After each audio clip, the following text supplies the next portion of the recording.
We just had him on just a few weeks ago to talk about Marvin Bagley possibly going to the Detroit Pistons. Now Marvin Bagley actually is a Detroit Piston. We welcome back Locked On Kings host in today's crossover episode to talk about how Marvin Bagley can help the Pistons, what's his strengths and weaknesses, and obviously we'll help Matt out a little bit too, tell him a little bit about Trey Lyles and our Detroit kid, Josh Jackson, as well on today's episode of the Locked On Pistons and Kings crossover episode.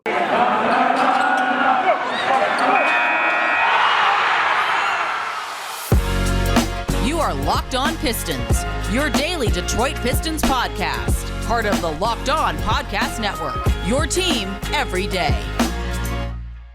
What's the deal? Welcome back to the Locked On Pistons podcast. Again, like I told you guys in the cold intro, this is a crossover episode with Matt George from the Locked On Kings podcast. I hope you guys enjoy it. I want to thank you guys for making Locked On Pistons and Locked On Kings your guys' first listen of every single day. You can find us on all your podcast platforms, and make sure you go go check out our YouTube channels, Locked On Pistons and Locked On Kings. Hit that subscribe button. It's the best way to support the Locked On Pistons podcast. Don't know what you got going on with Matt, but I think that's a pretty good way to support your guys' podcast as well. For you Pistons fans, like I've told you guys in the last episode, Matt is a tremendous follow on Twitter, a funny guy to listen to and watch. So make sure you guys go check him out, especially if you want to keep up with Josh Jackson and Trey Lyles now for the rest of the season. But Matt, thank you for coming on here and agreeing to doing a crossover episode, man. I appreciate it.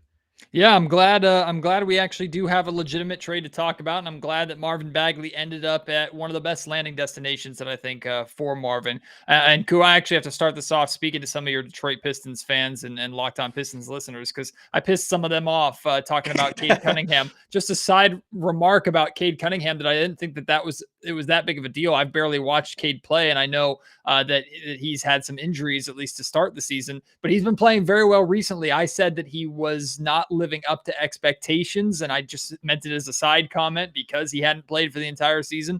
But I guess I was wrong, and I pissed off Detroit Pistons Nation for that. Cade Cunningham is fantastic. You should all love and worship him. And I'm wrong, and I'm an idiot from Sacramento, so don't worry about what I had to say. You all good. Locked On Pistons listeners, you guys know you guys are very passionate and hardcore with you guys' fandom. So give my guy Matt a break. He wasn't trying to, throw any ill will towards Cade Cunningham. But I'll let you go first, Matt. We'll talk about the guys you guys got first. So you can go ahead and start it off. I'll let you take it from here. Any questions or anything you want to ask about Josh Jackson or Trey Lyles? Yeah, kind of the harsh reality of this trade is that the best and main piece that the Kings wanted in a Marvin Bagley trade didn't come from Detroit. It came in the end from Milwaukee getting Donte DiVincenzo, who the Kings have targeted for a couple of seasons. The Kings had a sign and trade in place when Bogdan Bogdanovic was a restricted free agent to go to Milwaukee, and of course that fell apart. And DiVincenzo was supposed to come back to Sacramento, and he's an ideal fit type player for what the Kings have been looking for, even though right now he's battling back from injury. But obviously, we're not here to talk about DiVincenzo. We're here to talk about both Trey Lyles and Josh Jackson, both of which did not play in their first opportunities with the Sacramento Kings in their win over the Washington Wizards last night. And I'm curious if the two of them are just expiring deals that the Kings are going to wave goodbye to at the end of the season. I imagine Trey Lyles is more than likely that. But Josh Jackson is who I know, if there's anything to be curious about from that Pistons package, it's Josh Jackson, who of course was selected one pick ahead of De'Aaron Fox in the 2017 draft. The Phoenix Suns taking Jackson fourth overall, the Kings taking Fox fifth. And he's on his fifth team now, the Kings being his fifth team. So obviously things have not worked for him. He's even spent some time recently in the G League. So he is still a young player. He's still an exciting player and a player that could potentially help the Kings going forward. So I'm just curious, Koo, your overall, synopsis of Josh Jackson's time as the Detroit Pistons and how much you think he has to offer a team like the Kings or any team at this point in his career. Well, a lot of us love Josh Jackson here, obviously, because he's from Detroit. He was a Detroit kid. So we all very much like Josh and wish him the best over there in Sacramento. Hopefully he can put some good games together and stretch, a good stretch of games and is able to resurrect his career somewhat. So what Josh is going to give you guys a lot of like flashes. You guys are going to think you guys have something because he's capable of putting together a few games here when you're like, okay, I can see why he was drafted fourth overall pick. He's really good at getting to the basket. He's explosive. He can get to the rim and finish over guys. He can draw fouls. When he's assertive defensively, when he's actually paying attention defensively, he's actually a real impact defender if he wants to be. The problem with Josh has been, for at least when he was in Detroit, when he first signed to Detroit, the first like half of the season, he was playing extremely well. It looked like it was a slam dunk signing. He had resurrected his career, but the main issue with Josh is his decision making. He loses focus a lot of times. He makes a lot of bad passes sometimes.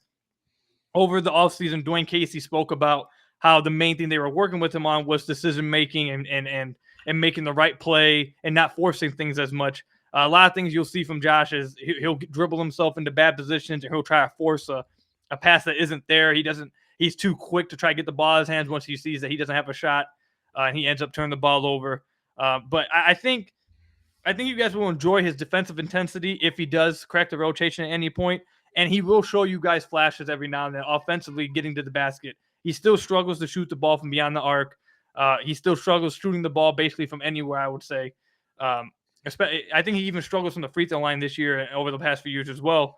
But getting to the rim, finishing over guys in transition, catching oops. Like he's a really good athlete, and he has really good touch around the rim. So you'll find yourself thinking, okay, maybe if we can just add this to the guy, he can become something. A lot, I feel like, because that was certainly what we found ourselves doing. But the problem with Josh is that simply he just wasn't able to hold on to that type of play for long periods of time, and oftentimes his decision making fell back to he'll show improvements a little bit, and then he'll fall back down to where he has been throughout his career, and that's continued to be his downfall. I feel like in his career, majorly his decision making. Yeah, his inconsistency, honestly, is less worrisome for me from a Kings perspective than his lack of shooting is, especially now that the Kings are building their core around De'Aaron Fox and Domantas Sabonis, neither of which are known for their shot. You want to try and surround the two of them with shooters, and the Kings have tried to do that as best they can so far, and it's worked somewhat short term with guys like Mo Harkless, who had a nice game, although he's not known for his three-point shot. Harrison Barnes is playing really well right now, but he can be streaky from three-point range. The Kings need more spacing. If Josh Jackson is going to be able to fit with this group, he has to find a way offensively to space the floor without just standing on an island and basically watching things. So the only way that I can see Josh Jackson getting any kind of opportunity is if he brings it on the defensive end. And so what do you think about Josh's ability to make a immediate impact defensively? Is that an area that needs more work, an area that you think he could solidify a role here in Sacramento? Because if he's not able to do that, I can't see any opportunity for him to get much playing time other than garbage time minutes on this team for the rest of this season. I definitely feel like he can do that. His most bright spots in Detroit probably happened with him on the defensive end. He can be a real impactful defender. For someone his size, he is actually a tremendous blocking. Like he gets a lot of blocks on the help side, coming off the weak side, or in transition, chase downing guys. But he can switch along guys. He's also big. He's long. He's pretty strong for his size. He looks slender, but he actually is pretty strong for his size. A lot of times, I saw the Pistons a few times put him out there at the 4 position. A lot of times he possibly was the Pistons' best rebounder sometimes on the floor. Or defensive rebounder on the floor when they went super small. He's incredibly physical on the defensive end. He's not afraid to get into guys. That's kind of his personality too. You'll see that rear its head every now and then. I don't know if you guys will enjoy it as much, but we enjoyed it here in Detroit. We liked seeing that.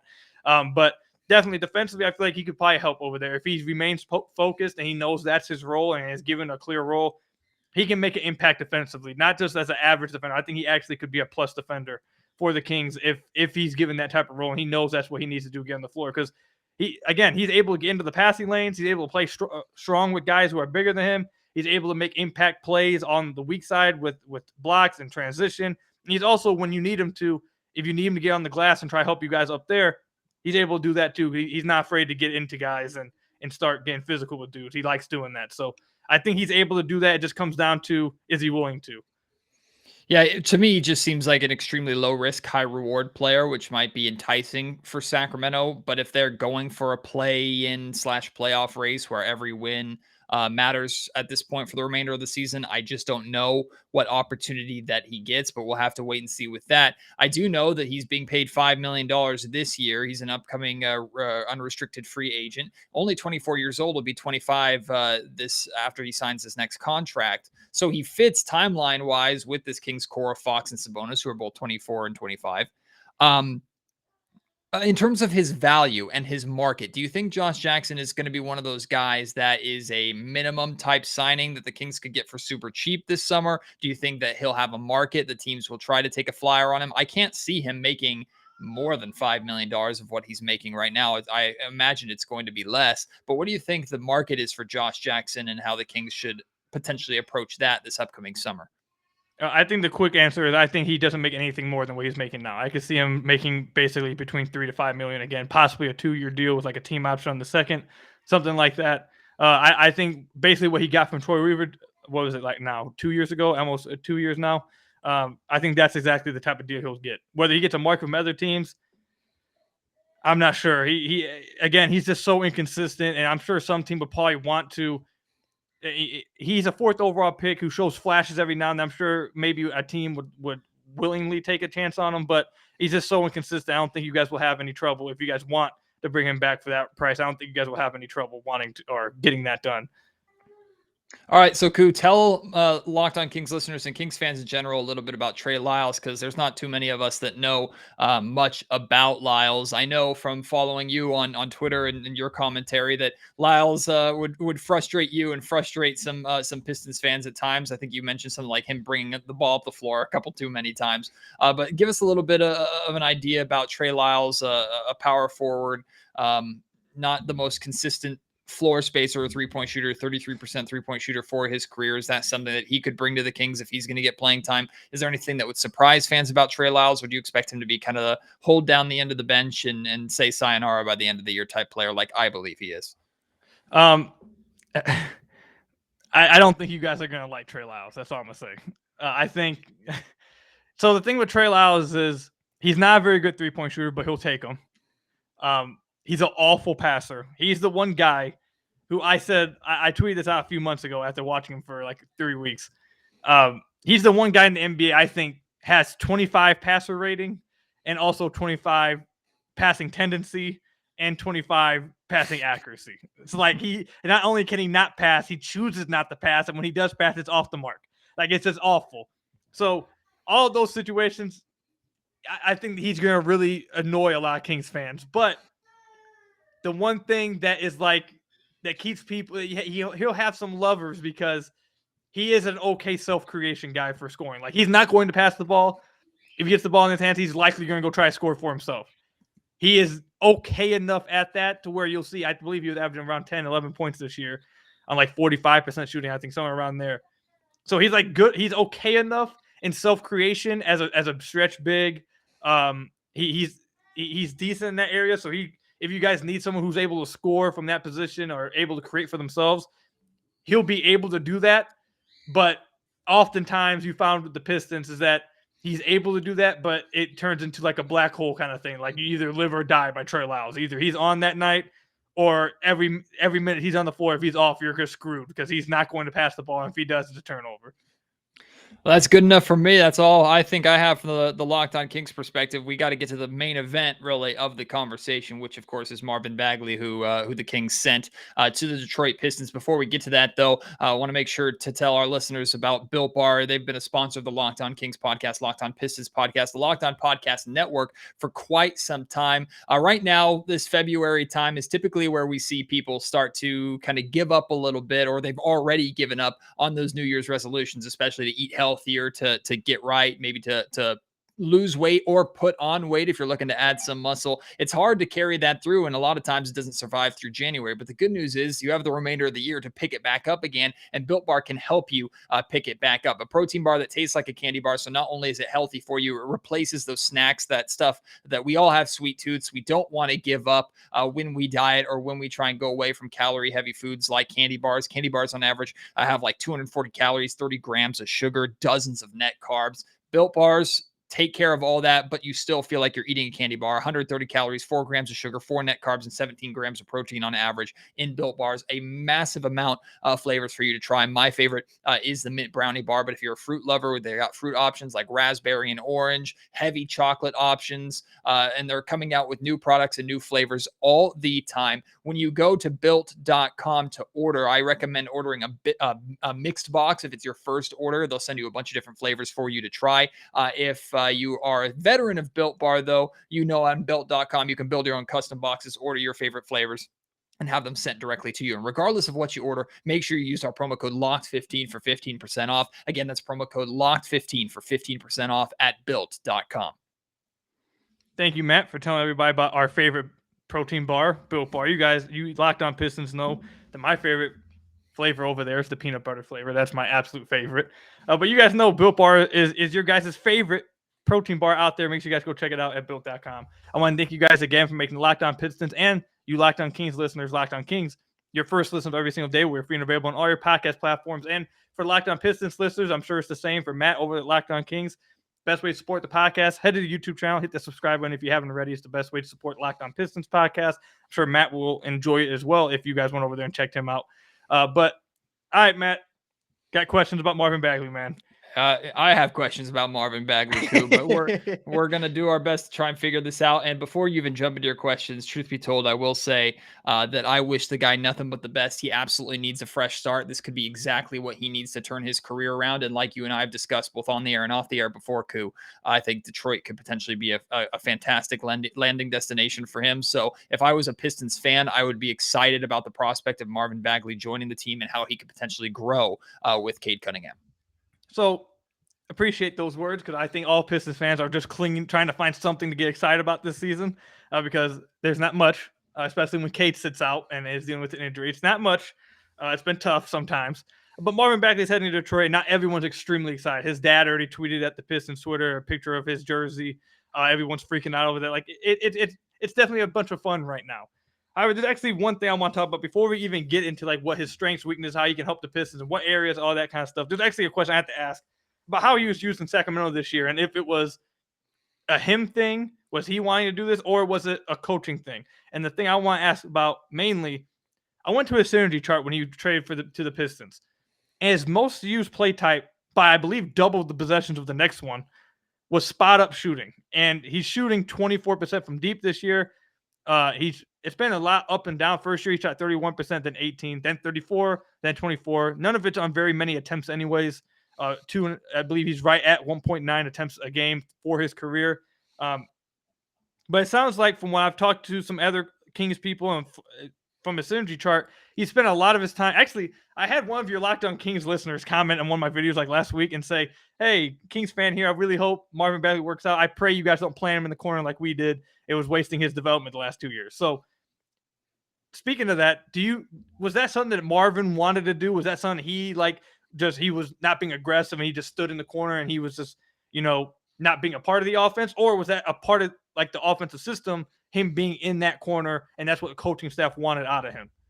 I think it was definitely more system-based. And look, I don't think the Sacramento Kings really used Marvin effectively at any point during his career, but also at the same time, I don't think Marvin knows how to be used effectively. I think that's one of the biggest issues is Marvin didn't really fit anywhere. In theory, you see, okay, he's got this athleticism, so he'd be great in transition, and he had good transition moments. He should be a great pick and roll big, except he doesn't set screens. What I mean by that is he slips every single screen, and it frustrates the hell out of me now that we have someone like Domantas Sabonis who's known for screen setting. You can already see the world of difference for De'Aaron Fox, but Bagley, he's an attack-minded, scoring-minded big. So if he's setting a screen for Cade Cunningham, before he makes contact, or if he makes even a tiny bit of contact, he's breaking towards the basket, and it made it super easy to guard. At the same time, too, the Kings and former head coach Luke Walton tried to use Marvin in more of this stretch big role and develop him as more of a stretch big because he was sharing minutes and court time with a big man partner in Rashawn Holmes,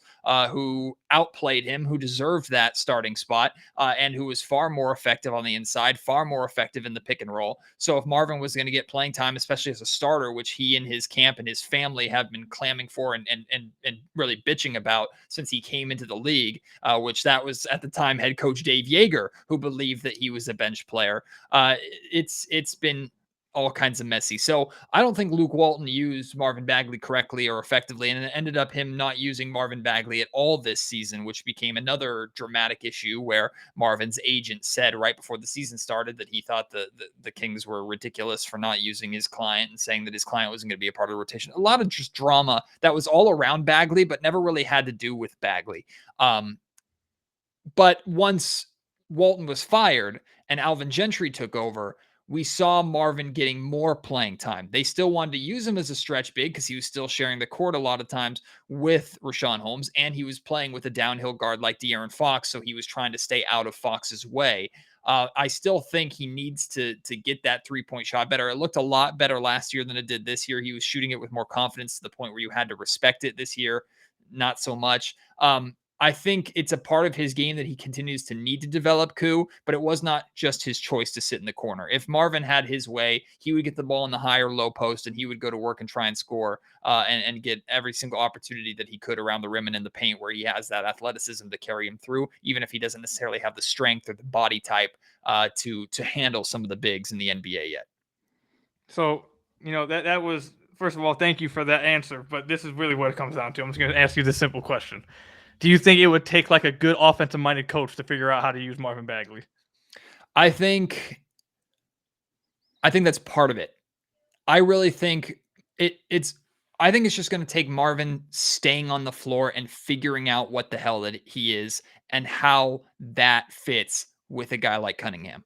Like that's really what it takes. Like if I'm Dwayne Casey, I'm throwing Marvin Bagley out there as a starter for the remainder of the season, every single game, letting him play alongside Cade and whoever else, and consequences be damned. If you lose games, who cares? Hopefully Bagley is able to stay healthy enough to be able to do that. And that's the major question mark. That's why he's been so behind in his development, is because of the amount of time he's missed. He's never really been able to get into any kind of rhythm. When he did, especially his rookie season, he came off the bench and he was a impactful player in that second unit. He's capable of putting up, and I've told you this before, he's capable of putting up like 15 points and 9 rebounds or 10 rebounds for the remainder of the season if he gets the playing time and if he stays healthy. But will those be an efficient 15 and 9, 15 and 10, or will he be tunnel visioned on offense and kind of have a Trey Lyles type mindset where he doesn't really pass? That used to be a big problem with him that he's gotten significantly better at. He did much better at actually scoring in the flow of an offense versus stopping the flow to get his. So really, it simply comes down to you need a coach that is going to know and figure out how to use him. That's extremely important. But it's also going to take Marvin playing consistently enough for a coach to know how the hell to use him, if that makes sense. So throw him out there. If he can stay healthy, kind of see what you got. That's what I do for the remainder of the season. And that was not a strategy that the Kings, who are looking to try and win basketball games, could really afford to do. So for Locked On Pistons listeners, you guys know why my voice sounds so low. I'm terrified, man. I'm so terrified. Dwayne Casey's already talking about playing with Isaiah Stewart at the 4, and it has me just petrified that they're just going to put him in the corner. And if they do that, I'm just going to be so depressed, because the Pistons offense over the last few years has just featured anybody who's a non-shooter, go to the corner.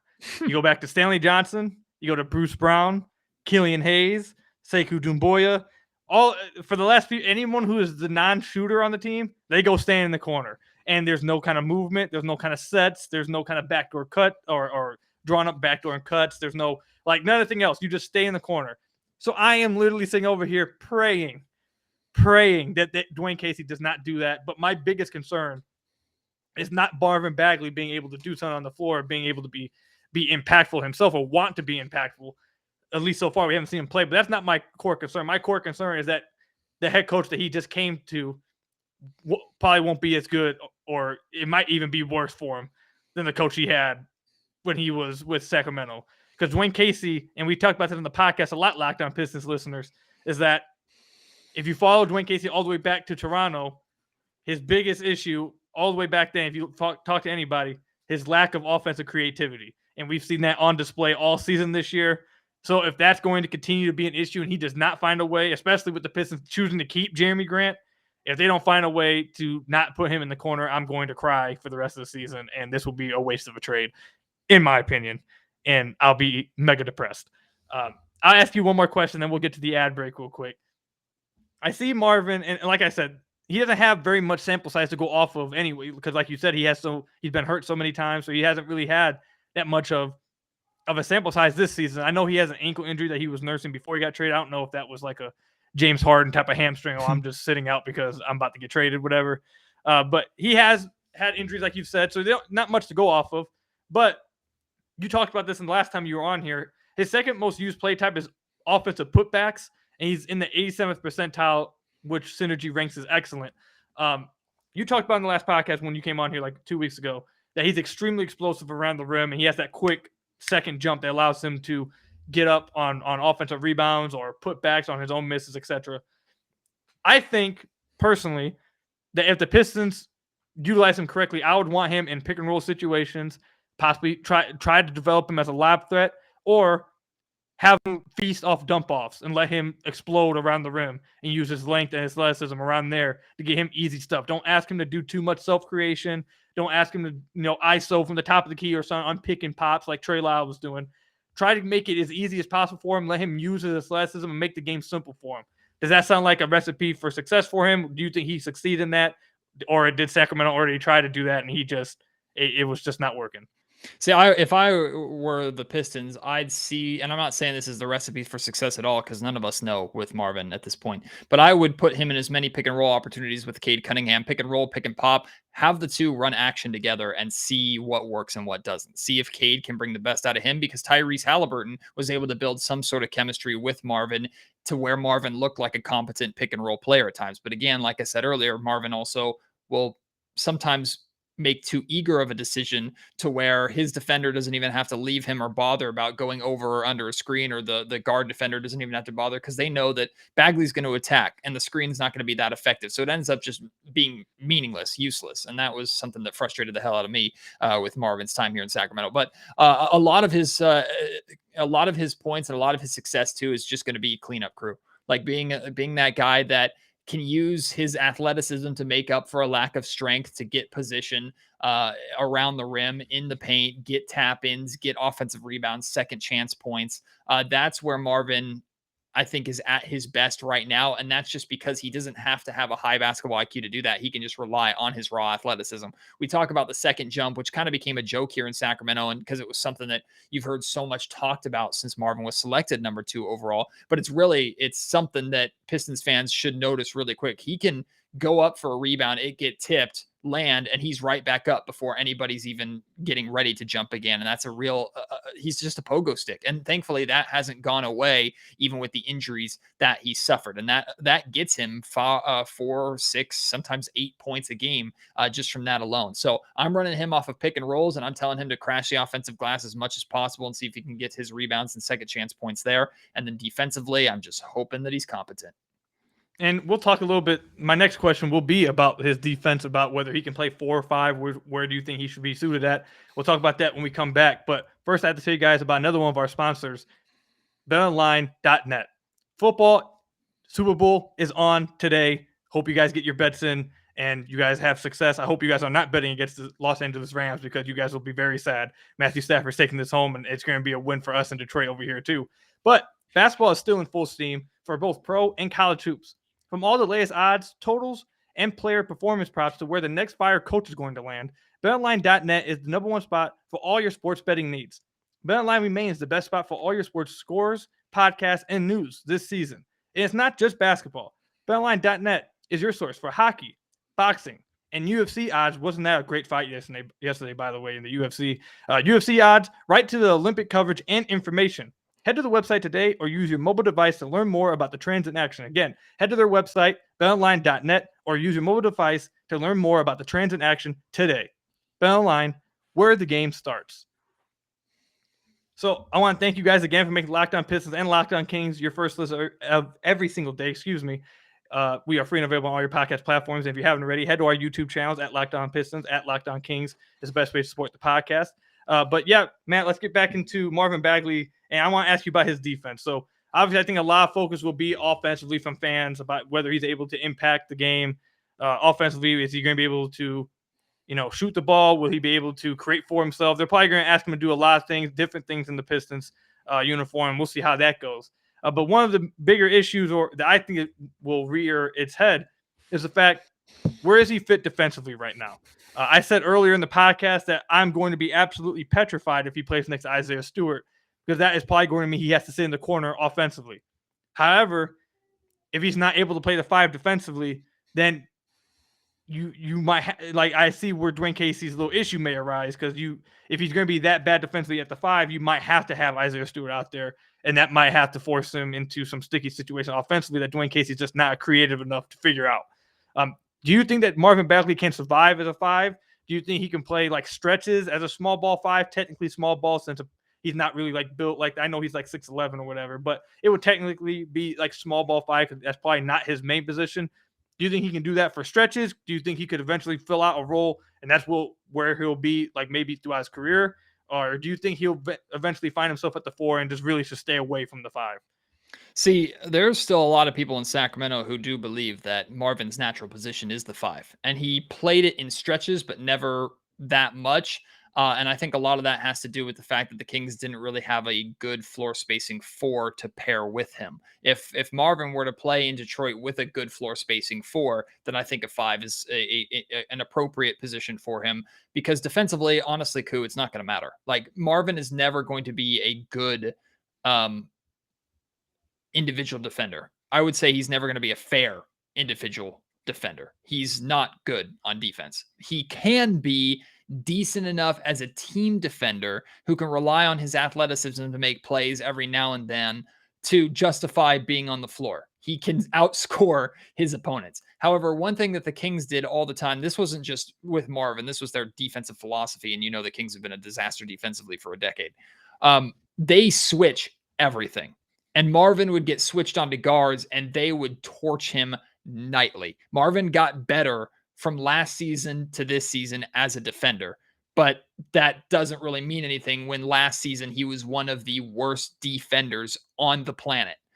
So he has improved. His instincts are getting better. He's getting more comfortable just with the playing time, but he's still not great. So if the Pistons are going to take a flyer from the Sacramento Kings School of Defense, that is to say there is no school, it's terrible, and everybody gets a diploma, he'll switch on everybody and he'll continue to be bad. And I almost felt bad for the guy sometimes, because he's athletic enough to not get blown by guards, but they also don't fear him. They would shoot over the top of him and make everything. The amount of confidence that a guard has when being guarded by Marvin Bagley, it's the same amount of confidence they had being guarded by Buddy Hield. So it didn't freaking matter in Sacramento anyway. So I wish Marvin the best. I think he can turn into, like I said, a team defender that is fine, that is okay, that it does not kill you, is not necessarily a liability. But if it's as a 4, if it's as a 5, it doesn't really matter, because Marvin's never going to be able to do it by himself.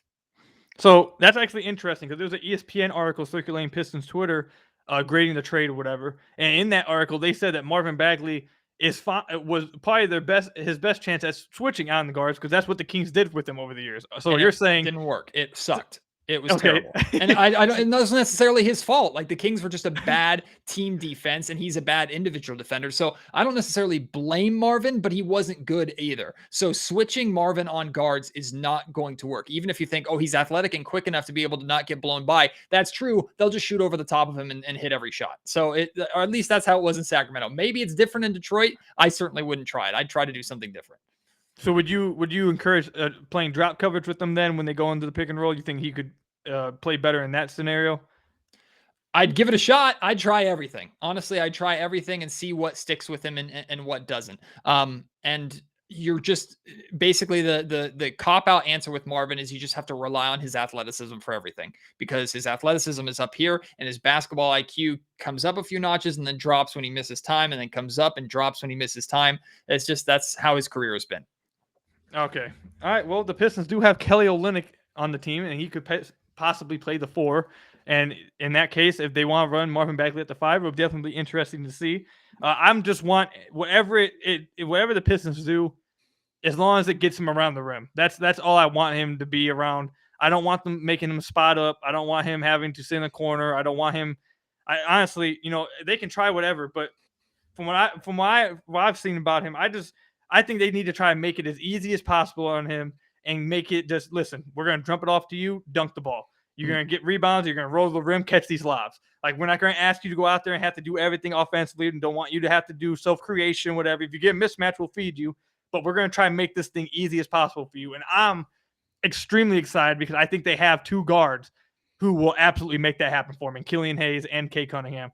Both of them have been absolutely begging and praying for an offensive big who is not only athletic and possibly can catch lobs, but is any kind of offensive threat, so teams actually respect them and can't just double them on drives and block them at the rim. So I'm excited for it. I can't wait to see it. Hopefully it goes well, and definitely we're extremely excited for it over in Detroit. You got any questions left about Josh or Trey Lyles you want to answer before we wrap it up? No, I actually have a question about Marvin Bagley though, because his contract situation has been something that we've talked a lot about here. And I actually think it's going to be fun to watch Marvin in a situation where he's not playing with pressure anymore. Now, he could be playing with some pressure still because he's still trying to prove himself and he's trying to get as much money as he can this upcoming offseason. So I'm not saying he's pressure free, but compared to being in Sacramento where you were selected number 2 overall, like that's gone. The Pistons don't care about that anymore. To the Pistons, he's just a guy that they got in kind of a middle of the road trade. To Sacramento, he was a number 2 overall pick that would never live up to Trae Young and Luka Doncic. So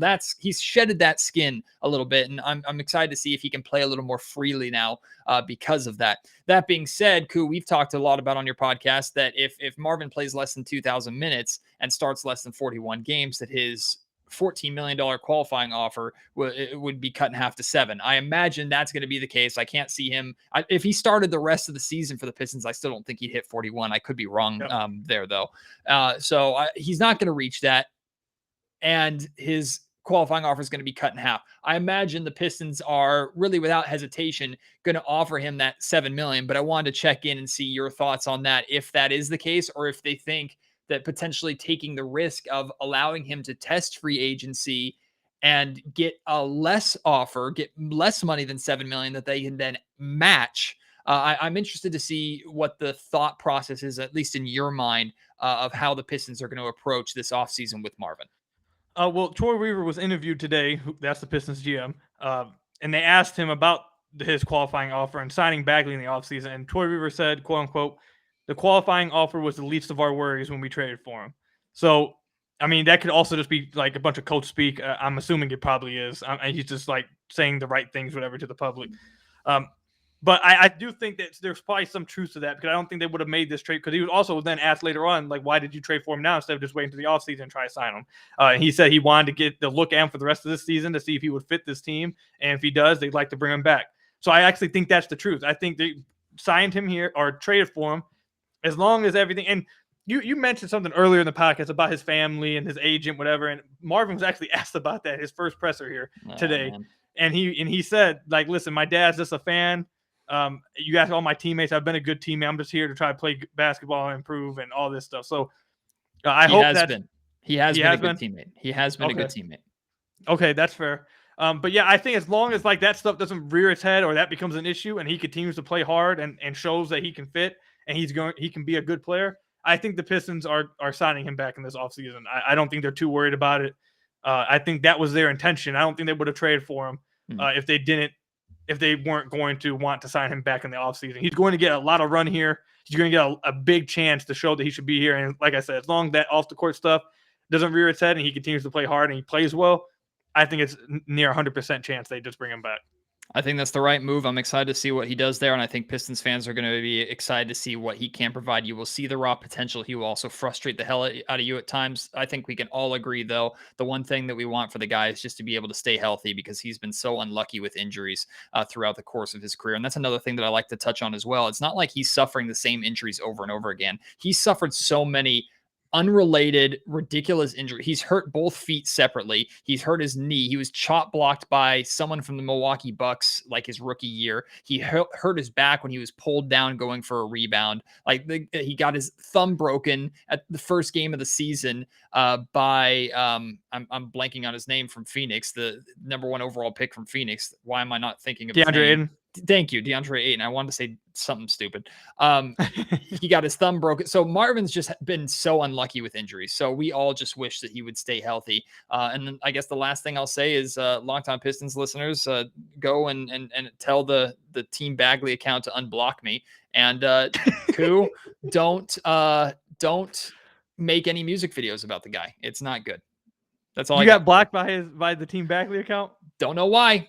Couldn't tell you why. I was the biggest supporter of the man for years, but yep, I got blocked. So, all right, cool with me.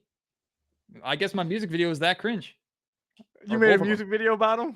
Of course, I made a music video about him. I made a ballad song to Hallelujah about Marvin Bagley, and then I made a rap video about Marvin Bagley. Both of them saying Marvin Bagley is going to be better than Luka Doncic. Don't look it up. It's terrible, and I want to go home now. Leave me alone. I was actually asked by one of my listeners by his rap music if it was good. Have you listened to it? He has some good songs. Fair enough. But he hasn't been as active in the rap game lately, and I think that's good for him to kind of focus on hoops a little bit. I have to go check it out then. But thank you, Matt, for agreeing to do this crossover episode. I thank you, Locked On Kings listeners, for listening to me talk for the last 20 minutes or so. Thank you, Locked On Pistons listeners, for staying tuned for this trade. I hope Josh Jackson or Trey Lyles help you guys. I really am pushing for you guys to make this play in because, we've talked about it a lot about, when we first started talking like a few months ago that who's the worst franchise, and you immediately shut that down. And I honestly got to a point where I was feeling bad. So and now with you guys making all these moves, everyone's trying to come at you guys because you guys got rid of Halliburton, which I don't even think is that blasphemous, but I really just hope it pays off for you guys. You guys make this play in. I know you guys have won, I believe, 3 straight now with Sabonis, 2 straight, 3 straight, somewhere around there. So I'm pulling for you guys. Yeah, I'm pulling for you guys to make the playoffs. Hopefully Lyles and Josh Jackson, if they do play, they find a way to help you get there. I'm moving for you guys. And Locked On Pistons fans, get the hell out of my mentions with your fake ass pity and all that nonsense. Get out of here. I don't need it. We don't need it. We're strong here in Sacramento. We don't need your pity or anything like that. And I didn't take shots at Cade Cunningham. Leave me alone about it, okay? I like him as a player. I'm sorry. I didn't mean to piss you off. Don't hurt me. All right. Thank you guys for listening, man. Make sure you guys go make Locked On Bets your second listen of every day. Your daily one-stop shop for all your gambling needs. Hosted by your boy Q with expert analysis and insight from Lee Sterling. It's free and available wherever you get your podcast. Thank you guys again for making our podcast your first listen of every single day. Make sure you guys go check us out on YouTube. Hit that subscribe button. It's the best way to support the podcast. Matt, thank you for coming on. Thank you guys for listening. I'll see you guys later. Peace out, everybody, and enjoy the Super Bowl.